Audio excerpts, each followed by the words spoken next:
Good Vibes Only is here to take you on a journey to discover the weird and wacky world of wellness. It's brought to you by the globally renowned skin and wellness expert Marie Reynolds, who holds over 36 years of experience within the skin and wellbeing industry.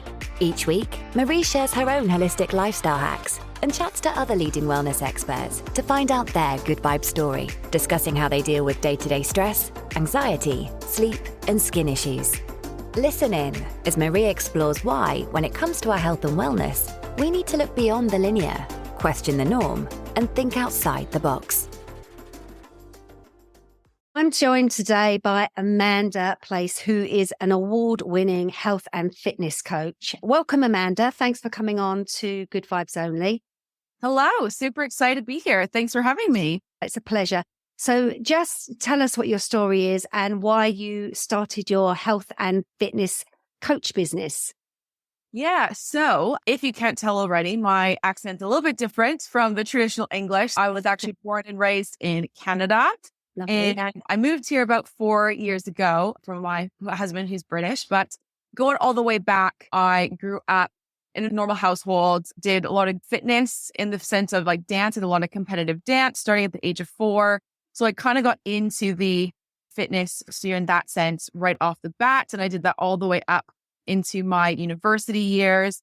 And when I went to university, I actually got a kinesiology degree. And if you don't know what that is, it's a little bit newer in England, but it's pretty much like a like anatomy, biomechanics, all about the body still. And if you kind of go into physiotherapy or athletic injuries and sports med from there. So I got a degree in that. And I really wanted to stay in the health and fitness sphere. And unfortunately, there was a big recession that hit in 2016 when I was graduated. So the town that I'm in is called Calgary. So I went back. Fortunately, not many jobs. So I actually went into the corporate route for a few years and did human resources. So I still wanted to help people. I just did it in more of a corporate sector. But I really wanted to keep the health and fitness aspect of it. So I actually got a group fitness certification, kind of blending my love for fitness and health with my dance, and worked in the gym, taught body pump and kind of loads of different classes. 4 years ago, I met my now husband. I moved over to the UK, and I was lucky enough that we were in a good position where he said, look, you don't have to go on the corporate grind if you don't want to. Like, you can do whatever you want. And I totally understand I'm privileged in that sense, but I totally took the opportunity. And I went back to school, quit the HR job, and I got a diploma in health and nutrition coaching. And then from there, at the end of 2020, I launched Sculptrition, which is my health and fitness baby. And I do one-to-one health coaching as well as personal training, and have an online fitness membership from there. And in between all of that, I did suffer from disordered eating, kind of strict workout schedules, using exercise as a punishment. And I was actually quite overweight and unhealthy. And when I was in that kind of group fitness, even in dance, it was always, lose weight to reach this certain, look, or, achieve this based on what society tells you. And I actually wasn't really that healthy. And it wasn't until I did come to the UK and actually the pandemic happened, I kind of went the opposite route. I found in the pandemic two bands kind of happened. No matter what, we all lost our routine and our habits, and we kind of slipped into kind of worse ones where we really took that time to take a look at our health and our wellness and kind of change the trajectory. And that's what I did. So I actually lost 3.5 stone during the COVID pandemic. And Fantastic. And I've kept all of it off. And really this key change to that was, rather than trying to, lose weight for something or someone, or work out for something or someone, I really did it for myself and really did that mindset work that I needed to. Then from there, lost my weight, have kept it all off. And then Sculptrition was born kind of out of that. And now I help women achieve that same body transformation, but also kind of mind transformation as well. Yeah, that's what the most important thing, I think, especially with social media and the impact that social media has on people, that there's this false narrative that goes around, and there's so much pressure for women in particular to look a certain way and to have this pressure to work out and to sometimes eat the wrong things or be pressured into these fad diets. So what's your views on fad dieting, and what is your advice on the nutritional tips for women going through the menopause or perimenopause? Yeah. And it's good we mentioned the menopause as well, because it's definitely a big group that I work with. And also it's great that there's more awareness to that aspect of life. That's great. There's more awareness, but there's still lots of work to do. Now, when it comes to the fad diets or any sort of diet you want to go on, I like to just scrap it. And why I say that is because actually just everyone is technically on a diet, because what we all eat food. We all have to eat to survive. And that is a diet. And kind of with these, what I like to call, meal plans, which is really what's kind of then turned into the fad diet culture of eating this, cutting out that. And unless there is a, scientific reason, I know with epilepsy is where keto came about, and there's some kind of like hormone balancing meal plans you can do. I'm not to say that you can't ever follow some type of plan, but where I get kind of concerned with the fad diets is that you have to cut out food groups, or even like timing at certain times of the day, like with intermittent fasting. And again, there's a place for it, absolutely. But where we get into the sticky situation is it's not always sustainable, or not even always. It's just not sustainable. We can't do that 100% of the time. And when we do these fad diets, a lot of the time as well, we kind of perceive it as a project or a job, right? So maybe think of the last, fad diet you went on, or any sort of plan you went on. It was either, 12 weeks or even 4 weeks or something like that. And there was always an end date to it.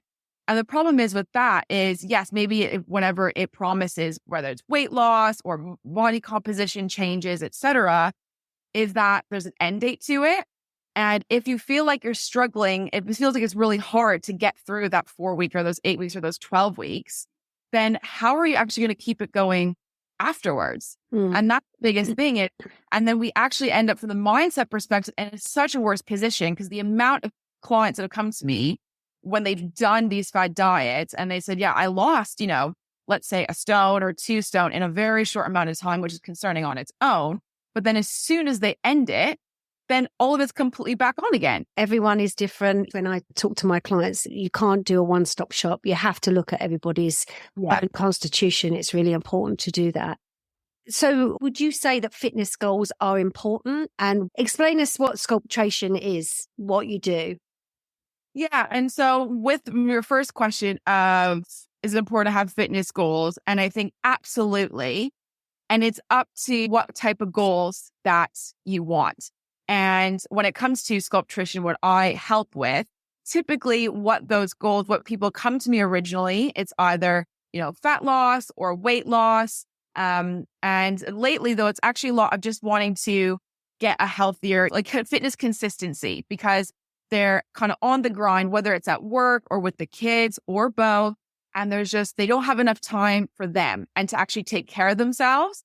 And so how on earth can you take care of everyone else if you're not taking care of yourself? And so what I do at Sculptrition is they usually come to me typically for either weight loss or just wanting to overall better their health and their health outcomes, maybe managing a health condition. And I do it completely bespoke in the sense, so I'm definitely not cookie cutter, where I look at your specific situation, your preferences, where you're currently at in your fitness and your nutrition, and then what you want to achieve. And then we make a plan that's bespoke to you. So if you come to me saying that, you might want to lose weight, and you might have to find out, what plans you've tried before, what your current even foods and exercises that you like, and then what is actually realistic. And then we can actually make a plan from there. So usually I have 3 pillars that I use with my coaching programming, and movement is one of them. I don't always like to say, fitness or working out, because sometimes it could be a triggering word. So I like to just say movement, because where can we make movement an enjoyable and sustainable part of your life? And then nutrition is another pillar of it. So we look at, again, what foods you like, don't like, maybe looking at some of your nutrition and deficiencies, if there's any, or if you have any hormone imbalances. We take a look at all of that and see if we can get some foods and meals in your body that are fueling you and nourishing you through the day that also accommodate your goals that you want to achieve. And then my third pillar, but is actually the most important, is mindset. And I think this really gets kind of ignored in the kind of when it comes to the fad diets and, the strenuous workout plans, because from a business model perspective, just focusing on the nutrition and fitness will work, because you're just kind of keeping people on that hamster wheel of achieve it, go off the bandwagon, come back on. They keep you in that loop, where if you actually address the mindset of it, actually figure out how they got to where they were, what patterns or habits do they have now, where do they want to go? And now let's kind of do that mindset work and take it step by step that's easy and sustainable to get us there. Then that's what we really need to work on. And it wasn't until I did that personal work myself is when I lost all my weight and have kept it off. And it can be a bit tough, but not tough in the sense of it's really difficult, but kind of doing that inner work, it can be a bit scary. What people's perspective out of it, because they want a quick fix, and many people want a quick fix. So it's actually having that mindset to say, what is it that you want out of it? And how are you feeling now? And how badly do you want to change? That is so important. That's very key. So what would you say to somebody who is self-conscious about approaching a fitness coach or going to the gym or even attempting to want to lose weight if they feel a little bit self-conscious? What would your advice be? And it's totally fair to be self-conscious, especially, in the gym. It can be, if you're at the mainstream gyms. I have lots of clients who come to me because I have a private women's gym for in-person and even online. Because if they're scared to go in the main gyms where there's maybe kind of men, around doing the grunts and all that stuff. And if you don't know what you're doing, it can definitely be intimidating. Or even go on social media, just go on the doom scroll for about 30 minutes and you'll definitely kind of maybe feel bad about yourself. But all I say to that is start where you're at, right? So even if you're completely new, but you want to get started, have a think of what's really important to you. I think that's the biggest thing of, okay, you want to lose weight, but is it actually for you? Or is it because your partner made a comment? Or is that because what your child's best friend's mom is doing and stuff like that? Have a real reflection first. That's the biggest foremost. Before you go and search on Google and on Instagram, the best coach, the best diet, just have a think of what you actually want, for yourself and to achieve and how you envision your life. So if you want to lose 3 stone, what does that offer you, right? What do you get to do? How much better is your life going to be if that happens? Really feel it. Then from there, start simple by just what can you do right now? What's just one step? My favorite thing to say to myself and to clients is, how can you just get 1% better every day? Because going from, now to a 3 stone weight loss is not going to happen in one night, right? That's going to be it'll be a longer journey. And so rather than getting overwhelmed and think, oh, I have so much to lose, I need a complete overhaul. I work out 5 times a week and, go to 1,200 calories a day. That's not realistic. Let's just keep it simple. What can you do 5 minutes after thinking that? What can you do? What's one step closer to getting to that goal? If you have a dog, going 5 minutes longer on the dog walk. Is it maybe, having a cut up cucumber for your snack instead of going for that Trek bar or for the office biscuits or something like that? It doesn't have to be anything big. Yeah, small changes, little and often. Yeah, getting that small changes to see and also give you those quick wins. That's really important too. Because as humans, we need that reward. If you look at anything you've done, if we get rewarded for it, we're going to keep doing it. So give yourself that quick wins. So going for that 5-minute extra walk, quick win. Having that healthier snack instead of going for, the office biscuits, quick win, right? I even like to say, even if you're not working out as well, just have your workout outfit, have your running shoes near the door. I've done this with a client actually, just to get her showing up. Just tie your shoelaces and put your running shoes on, and then that's it. Start from there. The next, tie your shoelaces, go out the door, walk a couple steps to get the mail, come back in. Next day, put the running shoes on, just gradually build up and start from there. It's reprogramming the brain. It's actually laying down these pathways to actually reprogram the brain to get you into that mindset. That's very good. Exactly. Yeah, that's the biggest thing. So before you go and search on Instagram or on Google for the closest personal trainer, first figure out what you actually want and why you want it and feel how that's going to be when you achieve it.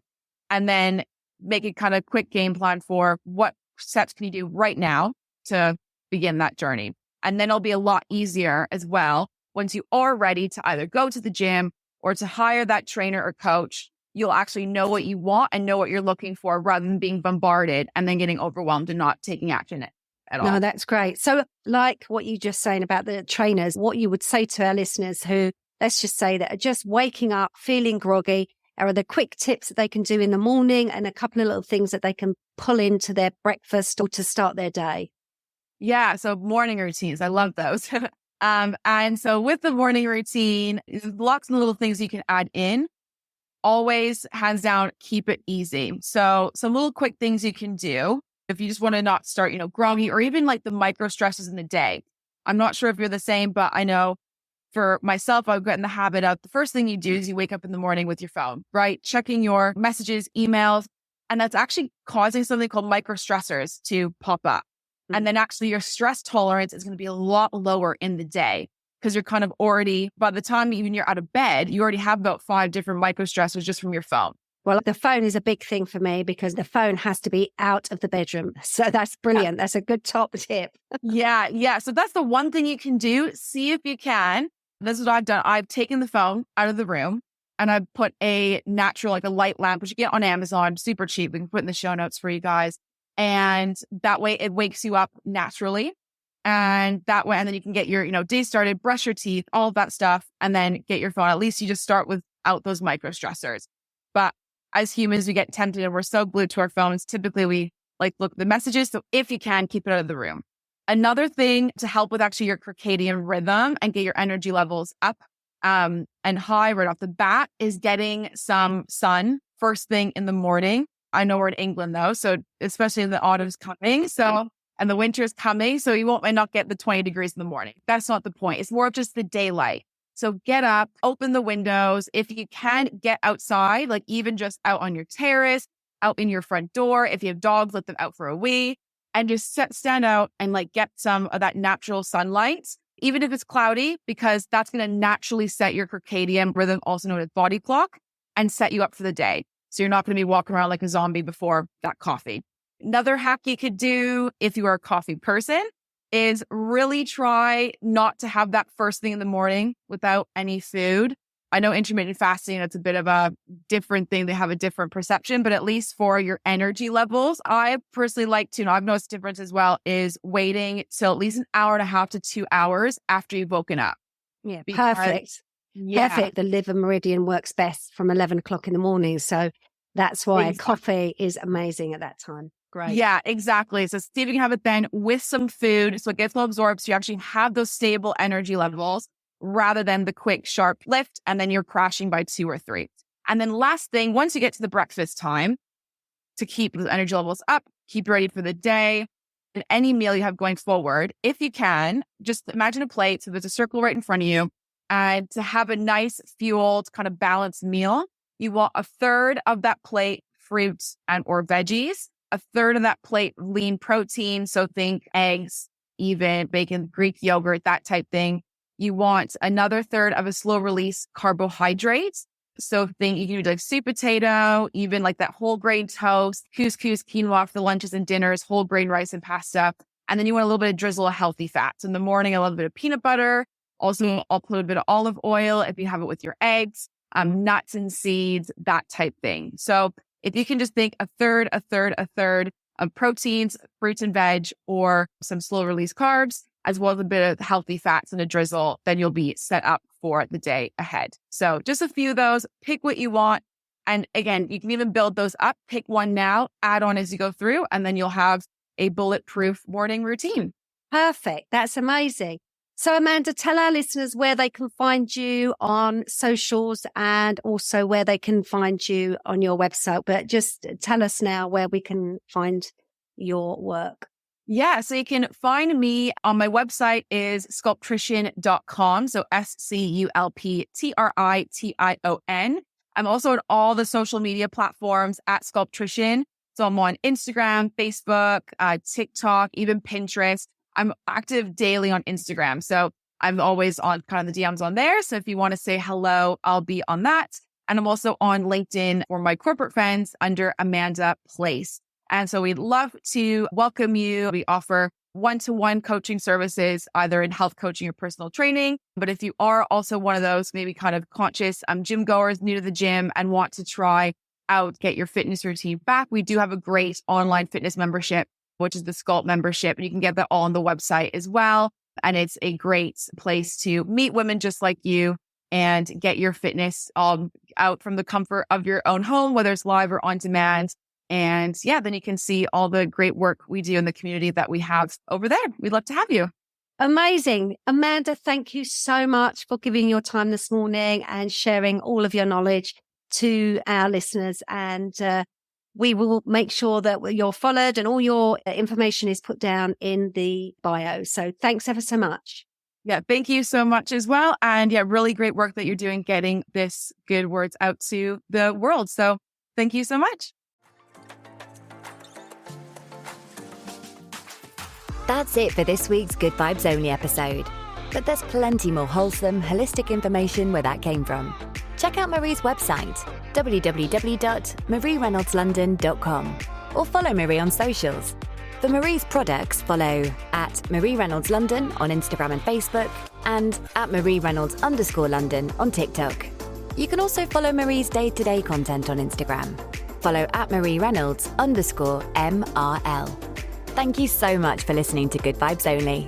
If you've enjoyed this episode, we'd love for you to subscribe to and review the podcast wherever you listen to them. And remember to share the episode too. See you next time.